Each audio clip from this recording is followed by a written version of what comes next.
Sir నేను తమన్ అంటాను. Thaman sir ఉంది ఒకే ఒక్క సాంగు. మీరేం చేస్తారో నాకు తెలీదు. ఇదిగో ఇది సిచ్యువేషన్, ఈ సిచ్యువేషన్ కావాల్సింది ఇది. ఏం చేస్తారో చెయ్యండి అని అంటే, నిజంగా బ్రదర్ ఈరోజు మీరు చూశారు. ఆ విజువల్ రావాలంటే నాకు సౌండ్ కావాలి. సినిమా వేరు, విజువల్ ఉంటే సౌండ్ వస్తుంది. ఇక్కడ సౌండ్ ఉంటే విజువల్ వస్తుంది. సో చాలా తేడా ఉంది పాటకి సినిమాకి. సో ఒక అద్భుతమైన సాంగ్ ఇచ్చిన తమన్ గారికి మనస్ఫూర్తిగా నా కృతజ్ఞతలు తెలియజేస్తున్నాను.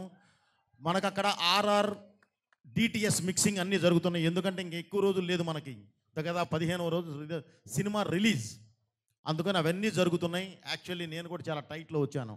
ఆ వర్క్ జరుగుతూ ఉంది ప్యారలల్గా, అది అయిపోతూ ఉంది. ఒక పక్కన 3D చేస్తున్నాం, 3D కూడా అయిపోయింది. ఓకే, అది కూడా ముందు ఫినిష్ చేసి ఆ ఎక్స్పీరియన్స్ ఏంటో కూడా మీకు చూపించాలి అనేది ఒక ఉద్దేశం మాది. Okay brother.